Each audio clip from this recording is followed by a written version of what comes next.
Hello दोस्तों, आज का जो हमारा टॉपिक है वो है भौतिक विज्ञान। एक्चुअली में ये जो बुक है ना हमारे पास, ये है बीपीएससी द्वारा, जितने भी बीपीएससी के आयोग द्वारा जितने भी एग्जाम्स कराए गए हैं उसमें फिजिक्स के जो क्वेश्चन पूछे गए हैं, फिजिक्स के जो क्वेश्चन पूछे गए हैं वो सारे क्वेश्चन हम देखेंगे यहाँ पे। तो ये जो बुक है ना, एक्चुअली में 2026 का ये लेटेस्ट वाले बुक से यहाँ पे कराया हुआ है सारे के सारे। तो आइए हम फर्स्ट क्वेश्चन यहाँ पे देखते हैं। तो पहला क्वेश्चन ये कह रहा है एंगस्ट्रम किसकी इकाई है। तो एंगस्ट्रम के बारे में बात कर रही है। तो एक्चुअली में एंगस्ट्रम जो इकाई है ना वो तरंगदैर्घ्य की इकाई है। तो मतलब तरंगदैर्घ्य को, मतलब कि जो तरंगदैर्घ्य होता है ना उसकी जो यूनिट है, जो मेजरमेंट करते हैं, उस यूनिट का नाम है एंगस्ट्रम। जैसे मान लो कि आप कोई भी लिक्विड चीज लेने जाते हो, मान लो कि वाटर आप लेते हो, वाटर बोतल लेते हो, तो इसमें क्या बोलते हैं कि 1 लीटर दे दो। 1 लीटर का मतलब क्या है, लीटर क्या है, एक यूनिट है किसको, लिक्विड को मेजरमेंट करने की यूनिट है। उसी तरह क्या है ना कि जो एंगस्ट्रम है एक यूनिट है किसको, तरंगदैर्घ्य को मेजरमेंट करने की यूनिट है। तो ये क्वेश्चन आपको समझ में आया। इसमें एक चीज एक्स्ट्रा चीज और दे रखा है, ये भी आप जान लेंगे कि एक एंगस्ट्रम बराबर होता है 10⁻⁻10 मीटर। मतलब 10 का पावर में -10 है और यहाँ पे क्या है, मीटर है। तो ये एक एंगस्ट्रम के बराबर में होता है। तो सेकेंड नंबर क्वेश्चन देख रहे हैं कि प्रकाश वर्ष मतलब कि लाइट ईयर किसकी इकाई है, मतलब मेजरमेंट करने की यूनिट क्या है। तो ये है डिस्टेंस की, गति की भी नहीं है, ये समय की भी नहीं है, प्रकाश की तीव्रता की भी नहीं है। तो ये क्वेश्चन कब पूछा गया था, 2020 में। इसके बारे में और देख लेते हैं हम। तो एक्चुअली में जो आजकल जो ट्रेंड चल रहा है ना बीपीएससी में, कि फैक्चुअल क्वेश्चंस कम पूछा जाता है और वो क्या करते हैं, लैंग्वेज बना बना के पूछते हैं। तो इसी तरीके से यहाँ से लैंग्वेज बनेगा। तो ये लैंग्वेज को बढ़िया, प्रकाश द्वारा एक वर्ष में तय की गई दूरी एक प्रकाश कहलाता है, एक प्रकाश वर्ष कहलाता है। इसे कहने का मतलब क्या है कि एक साल में लाइट जितनी ट्रेवल करेगी ना, उस डिस्टेंस को हम बोलेंगे लाइट ईयर। क्या बोलेंगे हम, लाइट ईयर बोलेंगे या बोलेंगे प्रकाश वर्ष। अब आगे देखें, प्रकाश वर्ष खगोलीय दूरी की इकाई होती है, ठीक है, यूनिट होती है मेजरमेंट करने की, जिसका प्रयोग तारों और ग्रहों के बीच की दूरी का आकलन करते हैं। तो मतलब किसका आकलन करते हैं, तो तारों का और ग्रहों के बीच के डिस्टेंस का हम आकलन करते हैं। तो एक प्रकाश वर्ष में कितना मतलब कि मीटर होता है, तो वो होता है 9.46 गुने 10⁻15 ये होते हैं। तो ये भी चीज़, ये पॉइंट आप याद कर लेना। पहला ये तो याद कर लेना कि ये लाइट ईयर क्या कहलाता है, मतलब कि किसे कहते हैं। तो एक साल में तय की गई प्रकाश की दूरी को बोलेंगे 1 लाइट ईयर, या प्रकाश वर्ष बोलेंगे। प्रकाश वर्ष खगोलीय दूरी की इकाई को नापता है। उसके बाद तारों और ग्रहों के बीच के डिस्टेंस को ये मेजरमेंट करता है। और तीसरा पॉइंट आप ये याद रखना कि एक प्रकाश वर्ष बराबर क्या होता है, 9.46 मल्टीप्लाइड 10⁻15। उसी तरह यही क्वेश्चंस को क्या किया, 2020 में भी रिपीट कर दिया गया, री एग्जाम जब हुआ था प्री में। तो प्रकाश वर्ष किसकी इकाई है, तो अभी हमने पढ़ा है कि ये दूरी की इकाई है, दूरी को मेजरमेंट करता है, ठीक है। उसी के बाद फिर से क्वेश्चन ये रिपीट कर दिया गया, प्रकाश वर्ष का संबंध किससे है, तो वो दूरी से। तो ये बीपीएससी के क्या है, बहुत ही बार पूछा गया, 18 में पूछा गया है, सी डीपीओ में पूछा गया, 2020 में पूछा गया है। इसी तरह क्वेश्चन नंबर 5 जो है वो देखते हैं यहाँ पे, निम्नलिखित में से कौन सी मूल भौतिक राशि है। देखिए एक्चुअली क्या है ना कि भौतिक राशि, जो मूल भौतिक राशि का मतलब क्या होता है, जो किसी के हेल्प से ना बने, वो जो खुद से बने, वो क्या किससे बने, खुद से बने, तो उसको बोलते हैं मूल भौतिक राशि बोलते हैं। तो पहला हमारा क्या है, बल है, फोर्स है। उसके बाद क्या है, वेग है। वेग का मतलब क्या होता है, वेलोसिटी होता है। उसके बाद हमारा अगला पॉइंट है विद्युत धारा है। उसके बाद क्या है, वर्क है। तो यहाँ पे जो विद्युत धारा, ये आंसर होगा, ये किसी के हेल्प से नहीं बना है, ये खुद से ही बना है, ठीक है, ये किसी के हेल्प से नहीं। अब देखो क्या हेल्प का मतलब है, तो देखो यहाँ पे इसका एक्सप्लेनेशन देखते हैं। लंबाई, द्रव्यमान, समय, उष्मीय ताप, विद्युत धारा और ज्योति तीव्रता, ये तथा पदार्थ की मात्रा 7 मूल भौतिक राशि है। तो ये मूल भौतिक राशि याद कर लेना, हो सकता है एग्जाम में पूछा जाए। मूल मूल राशियों का मात्रक एक दूसरे से पूर्णतः स्वतंत्र होते हैं, मतलब कि किसी में मिलते नहीं है, तथा इसमें से किसी एक को किसी अन्य मात्राओं में बदला अथवा उसमें संबंधित नहीं किया जा सकता है। मतलब कहने का मतलब ये हो गया कि जो लंबाई है, ठीक है, जो इसकी मात्रा है, जो लेंथ में हम मेजरमेंट करेंगे, इसको द्रव्यमान में नहीं लिख सकते हैं, ठीक है, द्रव्यमान में हम मिक्स नहीं कर सकते हैं। चाहे टाइम है, समय है, उसको लंबाई में नहीं ले सकते हम, लेंथ में हम नहीं ले सकते हैं, ठीक है। तो मतलब कि यहाँ पे सीधे सीधे ये होगा कि एक जो हम मेजरमेंट की यूनिट लेंगे, किसी दूसरे में उसको हम कन्वर्ट नहीं कर सकते हैं। या उसके साथ हम नहीं लिख सकते, इसी को बोलेंगे मूल मात्रा। तो कितने हैं, ये 7 है। कितने हैं, 7 है।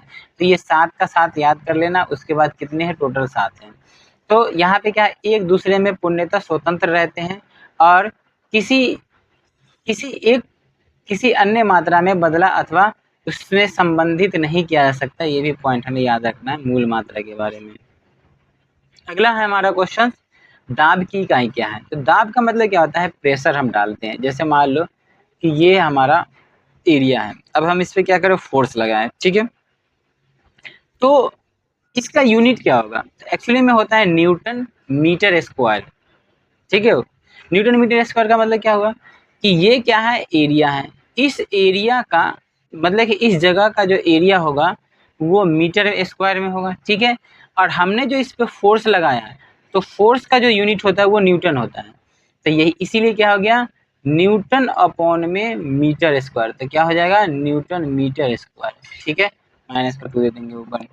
तो ये हमारा आंसर हो गया। न्यूटन मीटर नहीं होगा क्योंकि स्क्वायर नहीं है, न्यूटन मीटर नहीं होगा, यहाँ पे भी स्क्वायर नहीं है, न्यूटन नहीं होगा, ठीक है। तो न्यूटन मीटर स्क्वायर का मतलब इस एरिया पे हमने फोर्स लगाया। फोर्स कहाँ लगाया, इस वाले एरिया पे फोर्स लगाया, तो इसका क्षेत्रफल, ठीक है, अपॉन में होगा और ऊपर में क्या होगा, न्यूटन होगा। तो ये चीज़ आपको समझ में आया। तब इसी चीज़ को हम यहाँ पे पढ़ते हैं, समझते देखते हैं। किसी पृष्ठ के प्रति इकाई क्षेत्रफल लगने वाला बल दाब कहलाता है, ठीक है, दाब कहलाता है। और दाब का मात्रक न्यूटन वर्ग किलोमीटर होता है, जिसे पास्कल भी कहते हैं। तो यहाँ से एक चीज और याद रखना कि दाब के इकाई को हम क्या कहते हैं, पास्कल भी कहते हैं। या तो पास्कल बोल दो या तो न्यूटन मीटर बोल दो। तो वही चीज हुआ ना, इस पॉइंट पे हमने फोर्स लगाया, तो इस एरिया का क्षेत्रफल और इसके ऊपर में ये न्यूटन, हमने न्यूटन को ऊपर रखा क्योंकि ये क्या है, हमारा फोर्स है, ठीक है। क्या है, ये फोर्स है। और अपॉन में क्या आ गया, हमारा एरिया आ गया। तो यही चीज फॉर्मूला क्या बन गया, न्यूटन मीटर स्क्वायर, ठीक है। अब नेक्स्ट क्वेश्चन है जो क्वेश्चन नंबर 7 है। ये कह रहा है दाब की मात्रक क्या है। तो मतलब कि अभी हमने दाब की मात्रक पढ़ा है, तो किलोग्राम वर्ग सेंटीमीटर गलत है, किलोग्राम सेंटीमीटर गलत है, किलो मिमी गलत है, किलो घन गलत है। तो उपयुक्त में से कोई नहीं है, उपयुक्त में से एक से अधिक। तो उपयुक्त में से कोई नहीं होगा, सीधे सीधे मतलब ये हो गया। तो ये आंसर हो गया, क्योंकि अभी अभी हमने क्या पढ़ा है कि दाब की इकाई क्या आता है, न्यूटन मीटर स्क्वायर। तो सबसे पहले भाई साहब न्यूटन आना ही चाहिए। अगर न्यूटन नहीं आ रहे हैं तो आंसर गलत हो जाएगा, ठीक है। नेक्स्ट क्वेश्चन की तरफ देखते हैं। कार्य की एसआई मात्रक। कार्य का मतलब क्या होता है, जो हम काम करते हैं, कैपेसिटी, जो हमारी एबिलिटी होती है कार्य, ठीक है, उसको हम बोलते हैं कार्य की एसआई मात्रक। तो जूल होता है, ठीक है। वाट जो होता है वो वाट जो होता है ना, वो पावर शक्ति दिखाता है किसका, बल्ब वगैरह का। न्यूटन जो होता है फोर्स हम लगाते हैं उसका होता है। तो न्यूटन अलग चीज हो गया, वाट अलग चीज हो गया। तो ये हमारा जूल हो गया आंसर किसका, कार्य के एसआई मात्रक। तो यहाँ पे कार्य का ऐसा मात्रक जूल है और कार्य की इकाई जूल होती है। और भौतिक विज्ञानी मतलब कि फिजिक्स में जेम्स प्रेस्कॉट जूल, मतलब कि ये साइंटिस्ट का नाम है, के नाम पर रखा गया है। और कार्य एक अदिश राशि है। तो ये वर्ड यहाँ पे आया ना, अदिश राशि। तो बेटा देखो, राशि जो होता है ना, दो प्रकार के होते हैं। तो राशि कितने प्रकार के होते हैं, दो। तो एक होता है अदिश, एक होता है सदिश। अब देखो अदिश राशि क्या होता है, अदिश राशि में जिसमें मैग्नीट्यूड हो और प्लस में डायरेक्शन हो, ठीक है, ये सॉरी, ये होगा सदिश राशि। और अदिश राशि में क्या होता है, सिर्फ और सिर्फ मैग्नीट्यूड होता है। मैग्नीट्यूड का मतलब क्या हुआ, सर किसी भी चीज को मेजरमेंट करने की यूनिट है ना, उसको मैग्नीट्यूड बोलेंगे। जैसे मान लो चावल है, तो चावल को हम किस चीज में मेजर करते हैं, केजी में मेजर करते हैं ना। तो ये क्या है, मैग्नीट्यूड हो गया। तो क्या चावल 1 kg दो, क्या उत्तर दिशा में दो, नहीं बोलते हैं। तो अगर कोई भी राशि ऐसा राशि हो जिसमें मैग्नीट्यूड के साथ साथ क्या हो, डायरेक्शन हो, तो उसको बोलेंगे हम सदिश राशि। तो सदिश राशि वे राशि होती है जिसमें मैग्नीट्यूड के साथ डायरेक्शन होती है। अदिश राशि वो राशि होती है जिसमें सिर्फ और सिर्फ क्या हो, डायरेक्शन हो। तो इसी तरह यहाँ पे कहा जाता है कि कार्य की जो ऐसा यूनिट होती है वो होती है जूल। इसकी कोई फिक्स डायरेक्शन नहीं होती है, इसीलिए ये क्या होती है कि यह अदिश राशि होती है। बल और विस्थापन के गुणनफल को ही कार्य कहते हैं। ये एक पॉइंट और आ गया, बल और विस्थापन के गुणनफल को क्या कहते हैं, हम कार्य कहते हैं। तो अब देखो क्या है इसमें, अगर 9th क्लास के साइंस आपने पढ़ा होगा फिजिक्स में, तो यहाँ पे कह रहा है कि जैसे सपोज डैट कि एक कुली है, उसमें बहुत अच्छा एग्जांपल दिया है। कुली है, अपने सर पे ये क्या कर रखा है, एक बोझा उठा रखा है या कोई अटैची रख रखा है, और कुली यहाँ पे खड़ा है। मान लो कि ये 5 घंटे भी खड़ा रहा ना, तो ये कोई कार्य नहीं करेगा, कोई कार्य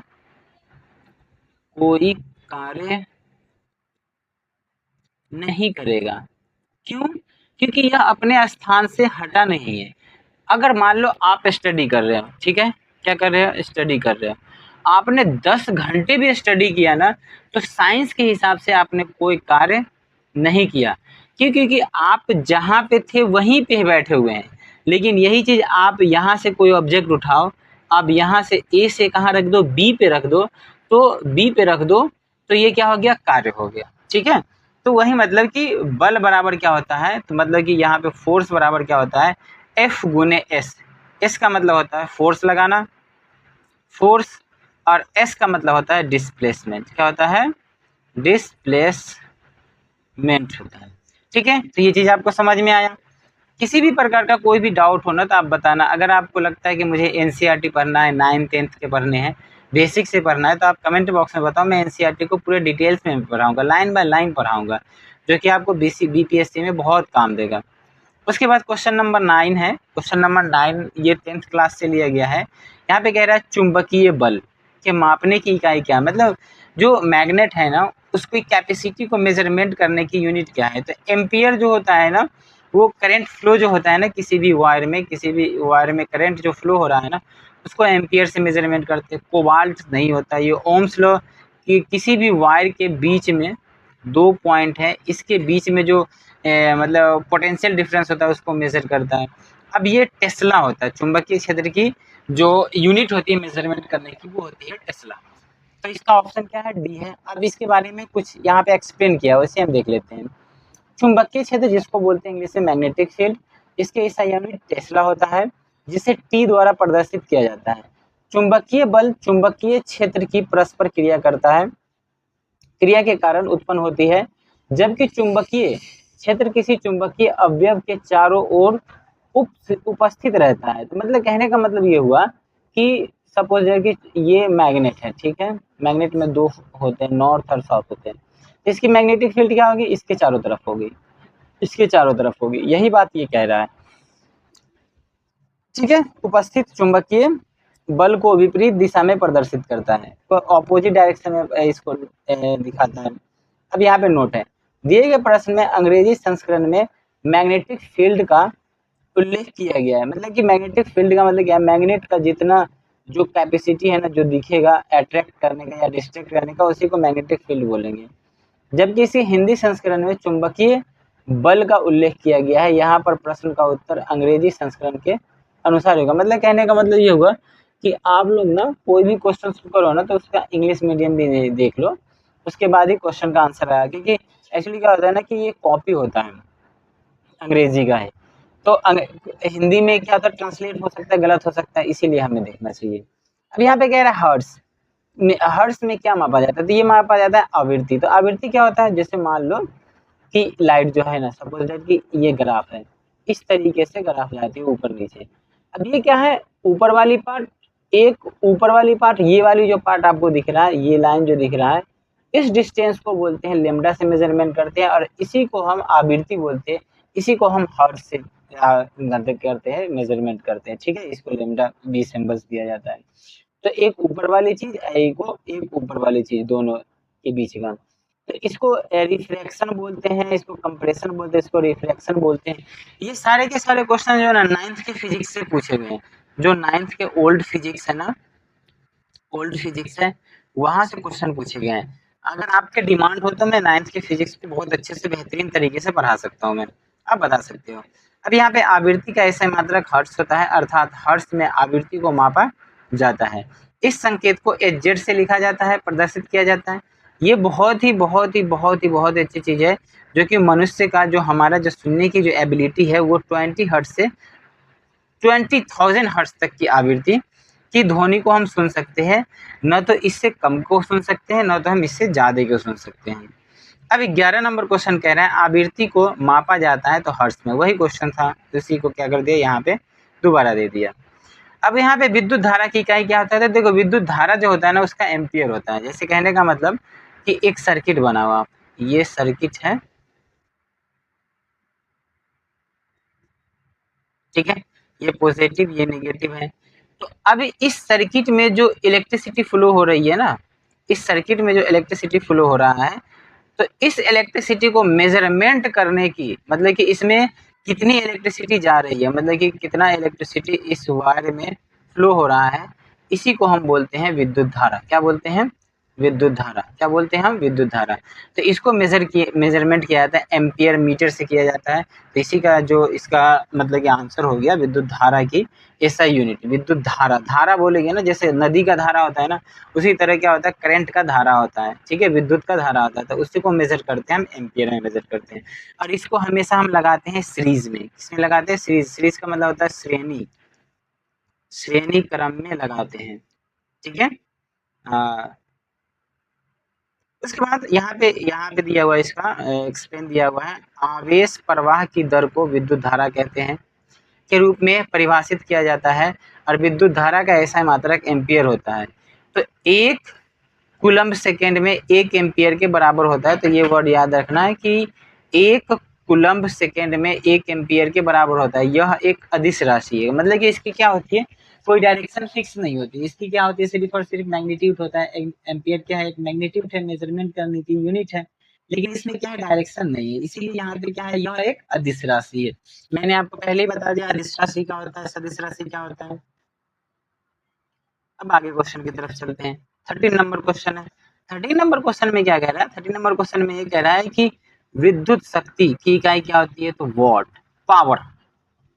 तो विद्युत शक्ति मतलब पावर। जैसे आपका जो बल्ब है, ठीक है, इसकी पावर होती है, फैन जो है उसका पावर होता है, तो इसकी शक्ति क्या है, इसकी कैपेसिटी क्या है, वो क्या कर सकता है, उसी को बोलते हैं हम पावर बोलते हैं।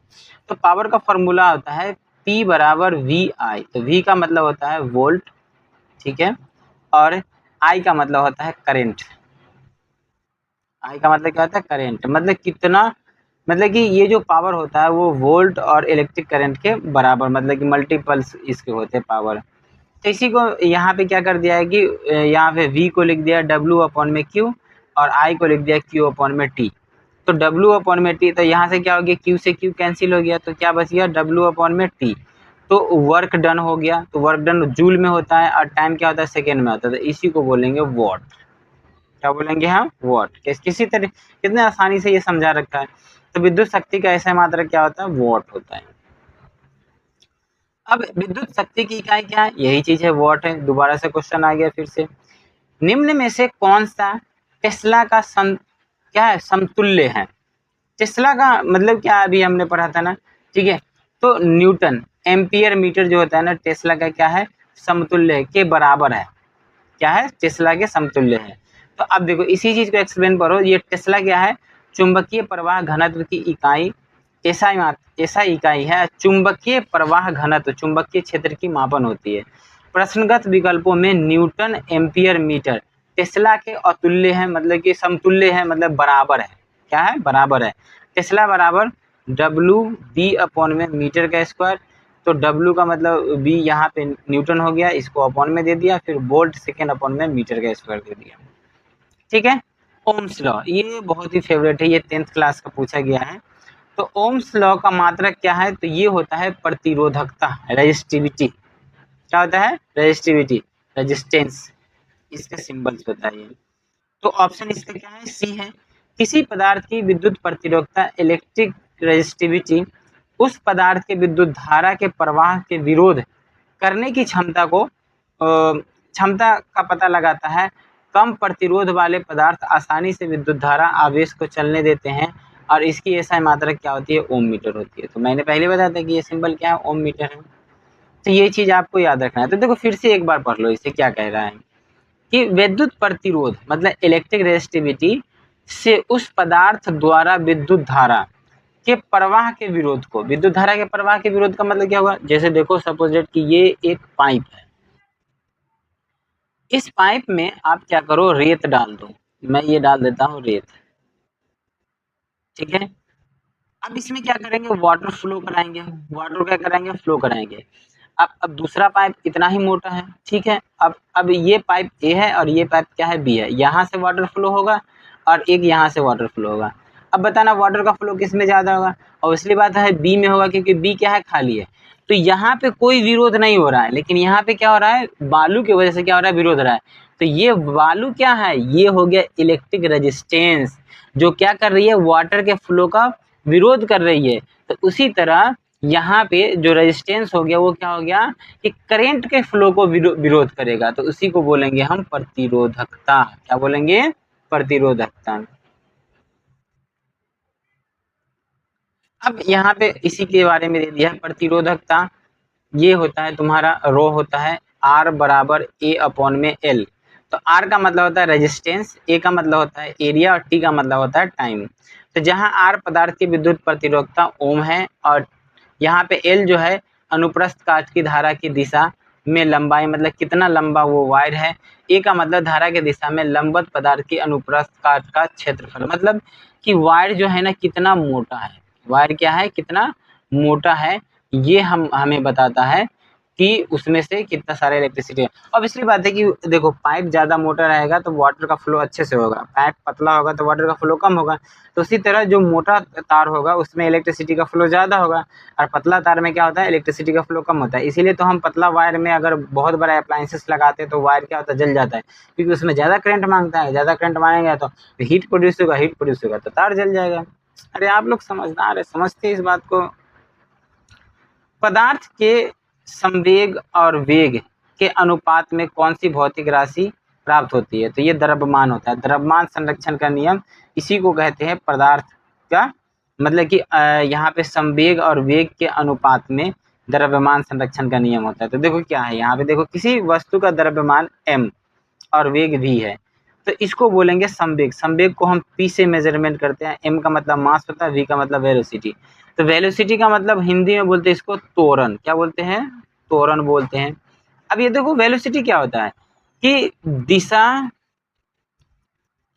के साथ चाल को हम बोलते हैं वेलोसिटी।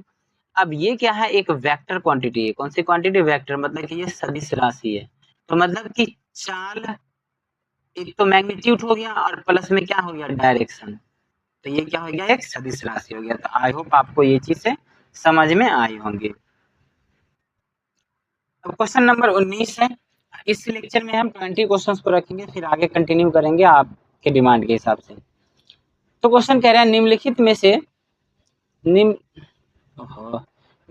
से किस राशि का मात्रक नहीं है, तो विकृति का नहीं है, यह प्रतिबल का मात्रक है, बल का मात्रक है, दाब का मात्रक है, तो विकृति का नहीं है। तो विकृति के बारे में देखते हैं। और किसी वस्तु की विमा आया परिवर्तन और उस वस्तु की मूल विमा के अनुपात को विकृति कहते हैं। ठीक है, विकृति एक विमाहीन राशि होता है, मतलब कि इसकी कोई मेजरमेंट नहीं होती, अर्थात इसका कोई मात्रक नहीं होता है। ठीक है। अब त्वरण, इसको बोलते हैं एक्सेलरेशन। क्या बोलते हैं, ज्ञात करने के लिए सही सूत्र क्या है, तो एक्सेलरेशन ज्ञात करने के लिए v माइनस यू अपॉन में टी। तो देखो एक चीज याद रखना, ये फॉर्मूला क्या होता है, एक्सेलरेशन बराबर v का मतलब होता है फाइनल वेलोसिटी, वेलोसिटी इसका मतलब होता है अंतिम वेग। ठीक है, अंतिम वेग का मतलब क्या हुआ, मान लो कि सपोज डेट कि ये दो एक पाथ है ए और बी, कोई कार है यहाँ से चला और कहाँ गया, बी पे। तो बी पे जो उसकी जो स्पीड होगी वो होगी अंतिम, और जो चला वो क्या होगा, आरंभिक। तो जो u है ना वो हमें दिखाता है अंतिम वेग, सॉरी v दिखाता है अंतिम वेग, और u जो है वो दिखाता है हमारा आरंभिक वेग। तो अंतिम वेग माइनस आरंभिक वेग अपॉन में यहाँ से यहाँ तक a से b तक पहुँचने में जो टाइम लगा उससे डिवाइड कर देंगे, वो हमारा हो जाएगा एक्सेलरेशन। क्या हो जाएगा, एक्सेलरेशन, त्वरण हो जाएगा। तो आई होप आपको ये चीजें समझ में आई होंगी। अब क्वेश्चन नंबर, ये लास्ट है इस वीडियो का, क्वेश्चन नंबर है 20। बल का गुणनफल क्या होता है, तो बल का गुणनफल हो गया द्रव्यमान गुणित त्वरण। ठीक है, तब वही चीज देखते हैं। संवेग में परिवर्तन को दल को बल कहते हैं, मतलब कि हम किसी पे फोर्स लगाते हैं और वो क्या होता है उसके डायरेक्शन में चेंजेस आते हैं, उसी को फोर्स बोले। यदि वस्तु का द्रव्यमान m मतलब आरंभिक वेग u और तथा गति टाइम t है, तो बाद में v वेलोसिटी वेग का प्राप्त होगा, तो संवेग में परिवर्तन की दर त्वरण कहलाएगी। तो f बराबर p अपॉन में t, तो m फाइनल वेलोसिटी माइनस का इनिशियल वेलोसिटी अपॉन में टाइम, तो इसीलिए m बराबर क्या हो जाएगा a एक्सेलरेशन, जो a बराबर तुम्हारे पास क्या हो जाएगा final velocity minus initial velocity upon में टाइम हो जाएगा। थैंक यू वेरी मच इसे देखने के लिए, और आप बताएं फिर हम आगे इसको कंटिन्यू करेंगे। ये 20 क्वेश्चन के बाद जो हमारे क्वेश्चंस कुछ रह रहे हैं, मतलब कि 4 क्वेश्चंस ये इसे हम कर लेते हैं, एक टॉपिक ही हमारा कंप्लीट हो जाएगा। तो ये 21 जो क्वेश्चंस है, ये 21 क्वेश्चन क्या कह रहा है हमें, ये कह रहा है निम्नलिखित में से कौन सी अदिश राशि है। तो हम आपको पहले बता चुके हैं कि ये अदिश क्या होता है, ठीक है, और उसके बाद सदिश क्या होता है। तो जिसमें क्या हो, सिर्फ और सिर्फ परिणाम हो, मैग्नीट्यूड हो, और इसमें क्या होता है कि मैग्नीट्यूड होता है और डायरेक्शन होता है, मैग्नीट्यूड और प्लस में क्या होता है डायरेक्शन होता है, उसको बोलते हैं हम सदिश राशि। तो जो हमारा दाब है ना, इसमें सिर्फ और सिर्फ क्या है मैग्नीट्यूड है, इसकी कोई डायरेक्शन नहीं है, तो इसीलिए ये क्या है, ये एक अदिश राशि है। तो बल जो है वो हमारा सदिश है, वेग भी क्या है सदिश है, त्वरण भी क्या है सदिश है, इसमें डायरेक्शन है, इसमें भी डायरेक्शन, इसमें भी डायरेक्शन, तो हमारा आंसर जो होगा वो होगा दाब, बी होगा आंसर। तो वही चीज इसे एक्सप्लेन कर रखा है कि राशियां जिसका व्यक्त करने के लिए दिशा और परिणाम दोनों हो, दोनों की आवश्यकता होती है, उसे सदिश राशि कहा जाता है। ये चीज मैंने पहले ही एक्सप्लेन कर दिया था। उदाहरण के लिए बल, वेग, विस्थापन, त्वरण, संवेग, ये सब क्या है सदिश राशि है। जिन राशियों को व्यक्त करने के लिए केवल परिणाम की आवश्यकता होती है, उसे दिशा की नहीं होती है, उन्हें अदिश राशि कहते हैं। उदाहरण के लिए आयाम हो गया, आयाम का मतलब होता है वॉल्यूम, वॉल्यूम को हम आयतन भी बोलते हैं। जैसे कि एग्जाम्पल में ये हमारा क्या है क्यूबॉइड बनाते हैं, मतलब कि ये क्या हो गया घनाभ या घन, जो भी बोल लो घन या घनाभ, ठीक है। इसका जो वॉल्यूम होता है LVH, तो ये क्या है एक कौन सी राशि है अदिश राशि, इसकी कोई डायरेक्शन नहीं रहती है। अब धारा की घनत्व, धारा जो है ना किसी डायरेक्शन में जाएगा, ठीक है, तो डायरेक्शन यहाँ पे है, तो ऑलरेडी यहाँ पे क्या हो जाएगा एक सदिश राशि हो जाएगा, ठीक है। उसके बाद है किसी एकांक अनुप्रस्थ परिच्छेद के क्षेत्रफल में प्रवाहित धारा, डायरेक्शन में ही होगा, जो वाटर फ्लो होता है किसी डायरेक्शन में होता है। घनत्व करंट डेंसिटी, यह एक सदिश राशि है तथा इसकी दिशा, इसकी धारा की दिशा होती है, और इसका ऐसा यूनिट होता है एरिया, ए का मतलब एरिया, मीटर स्क्वायर, मतलब कि कितने एरिया से और कितने एरिया स्क्वायर में गिर रहा है। इनमें से कौन सी सदिश राशि है, तो सदिश राशि पहले हमने सदिश राशि नहीं है। ये क्वेश्चंस यहाँ पे याद रखने वाली चीजें हैं, गौर से पढ़ने वाली चीजें है कि नहीं है, नहीं का मतलब होता है कि जो सदिश राशि नहीं है। तो वेग जो जिसको बोलते हैं वेलोसिटी, ठीक है, ये सदिश राशि है। विस्थापन भी क्या है, विस्थापन को एक्सेलरेशन बोलते हैं, तो ठीक है, ये भी क्या है एक सदिश राशि है। बल आघूर्ण, ये भी सदिश राशि है। तो ये जो है ना हमारा गति, ये सदिश राशि नहीं है, ये है अदिश राशि है, ठीक है। आई होप आपको ये समझ में आएगा। नेक्स्ट लेक्चर में हम नेक्स्ट टॉपिक को करेंगे, जो है कि हमारा मापक यंत्र और पैमाना, मेजरमेंट यूनिट्स के बारे में पढ़ेंगे।